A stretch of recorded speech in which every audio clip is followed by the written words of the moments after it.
Procrastination is defined as the irrational act of delaying a task or set of tasks, but it's defined by me as the thing that's ruining my life. Thank you to Notion for sponsoring a portion of this video. I procrastinate everything. I'm always late to things because I'm procrastinating leaving the house. I procrastinate showering in the morning, and then I procrastinate getting out of the shower. In fact, this video is probably late because I procrastinated writing this script. And I'll do anything to avoid work. I'll tell myself I'm gonna start work at 9 a.m. sharp. And then it turns 9:01 and I think I might as well wait until 10 minutes past 9 because that's a nice round number. And then suddenly it's 11:27 p.m. and I haven't got any work done. One time, just to avoid work, I decided to make a spreadsheet that told me what the most efficient purchase was in Cookie Clicker, which is a game where you press a button and you get a cookie. That's the game. As you can see right now, it's Wizard Towers. So yeah, procrastination has taken over my life and it's time to figure out how to beat it. So I decided to figure out why, and I bought some books about 2 years ago. And then I got around to actually reading those books, which led me to academic articles, which led me to blog posts. And here's what I found. Part 1.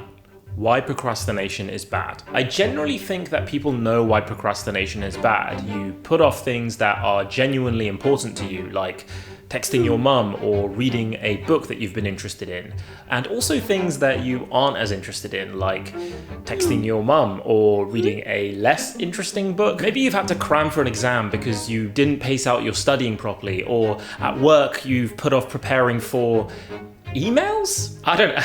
I have no idea what people do at work. Anyway, everyone knows that procrastination leads to people stressing over deadlines. But that's not the whole story. There are actually two types of consequences from procrastination. And as far as I know, nobody has actually named them. So I'm just gonna give them my own names. If they catch on, then I can become the guy who named them. The first is what I call tangible consequences. These are the things that come with deadlines. It's the failed grade if you don't hand in an essay on time, or the upset friend if you miss your train, which consequently means you miss their wedding, for example. In these cases, there's a direct and negative consequence that comes with procrastination. And the closer you get to the actual negative consequence happening, the more likely it is that panic and stress take over and suddenly you are able to be hyper-focused and motivated to get the thing done just in the nick of time. For me, that means submitting an essay 14 seconds before the deadline. I wouldn't recommend. This means that you can basically live your life as a high-functioning procrastinator, and maybe that's fine. I mean, you do get all of your stuff done, it's just a bit close to the wire. However, there is a second type of consequence, and this is what I'm gonna call intangible consequences. Look, I tried to come up with a better name, but Hank Green said it was a limitation of the English language, so what are you gonna do? Intangible consequences are the consequences to things that don't have deadlines. This is exercising regularly or keeping in touch with people you love. Both of these things are likely to lead to a life that's much more fulfilling, and it's a life that I don't even know I'm missing. Procrastination can eat into all of the possibilities of joy and happiness that we could be experiencing, and that's something that I don't think gets talked about enough. So this is me telling you to think about it. So, if procrastination is that bad, why do we do it? Part 2. Why we procrastinate. Procrastination is a symptom of a psychological phenomenon called time inconsistency. We tend to value immediate rewards over our future consequences. This means that your present self prefers decisions that provide instant gratification, even when conceptually you understand that your future self will suffer worse consequences. Your future self and your present self are at odds with each other. Your present self stays up, playing video games late at night, because they can't relate to their future self who needs to deal with the consequences of a blaring alarm at 6 a.m. Your present self keeps putting off that essay that's due in a month because your future self can panic write an essay the night before the deadline. Your present self can watch YouTube videos because your future self can just record this voiceover at 2 a.m. the day before it goes live.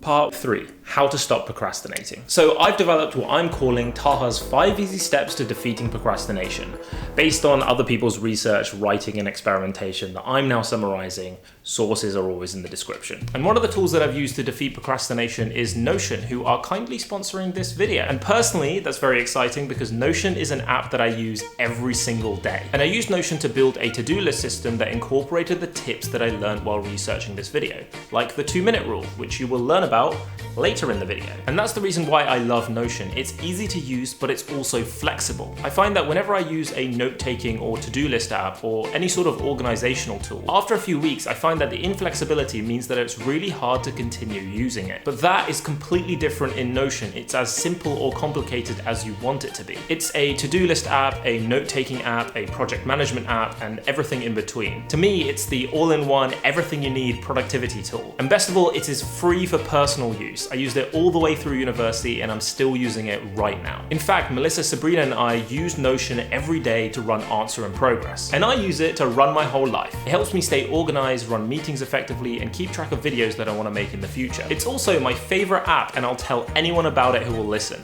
And now I'm getting paid to talk about it. And hopefully I can continue talking about it in videos. So if you've never tried Notion, you can try it free by clicking the link in the description. Anyway, it took me a few minutes to build a to-do list system that I could use that incorporated the 2-minute rule. And if you're curious about my template, you can also find that in the description. So if you're curious about Notion or my template, you can find both things for free in the description. And now, how to stop procrastinating. Step 1, eat the frog. Do your most important task first. The big ugly frog of the day is your most important task.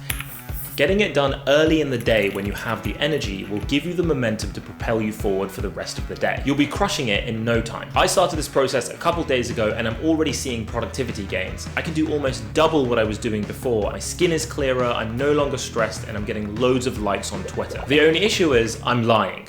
It didn't work. Did you really think an Answer and Progress video would be that simple? We are playing some Among Us. Welcome to this positive guided meditation. The only issue is, instead of getting my most difficult task done early in the day, I'm just avoiding getting started altogether. I feel guilty about doing any other easier task because I'm supposed to be eating the frog, so I ended up doing nothing. Okay, maybe doing the most important task first would make me more productive if I wasn't a professional procrastinator, but I am a professional procrastinator, I have a doctorate, so I need another plan. Step 2, eating the tiny, very delicious frog. While eating the frog or doing the most important task first might be an effective strategy for some people, I'm not some people. I need help doing the bare minimum. In a blog post, James Clear of Atomic Habits fame says, the friction that causes procrastination is usually centered around the starting behavior. Once you get going, it's often less painful to keep working. I don't know why I'm reading from the book, he said it in a blog post. So here's the plan. I'm gonna make my frog tiny and delicious. I'm gonna make the task so small that getting started becomes almost trivial. I'm gonna use the 2-minute rule. I just have to do the task for 2 minutes. No more. It's 120 seconds. I spend more time trying to remember how old I am. Surely I could manage 120 seconds, right? Am I 12? And once you get going, you enter a virtuous cycle of doing the thing, which leads to a sense of accomplishment, which leads to motivation, which leads to doing the thing, which leads to a sense of accomplishment, which leads to... We're no longer waiting for motivation to strike, we're generating motivation by doing the thing. Step 3, build a library. When I was at university, I only had one thing on my to-do list, which was to get to the library. Because once I was at the library and I was surrounded by people who were also working, I felt self-conscious about scrolling through Twitter and not working. The fact that there were people around me working forced me to overcome my procrastination because the uncomfortability of procrastinating had increased. So to replicate that, post-university, I've started co-working with friends online. Co-working! Step 4, the walled garden. A commitment device is a technique that makes it harder for you to procrastinate. You build a series of barriers that prevent you from falling into the common procrastination traps. Do you get distracted by your surroundings? Put on some headphones and listen to lo-fi. Do you get distracted by your phone? Destroy it. Do you find yourself on youtube.com watching videos about procrastination instead of actually doing something productive just so you feel productive? Download a website blocker to make it harder for you to access the websites that get you distracted. By moving my phone to a different room and using a website blocker, I was able to prevent myself from reaching for the tools that make me procrastinate. Step 5, stop working. Don't do more today than you can completely recover from by tomorrow. Greg Mckeown.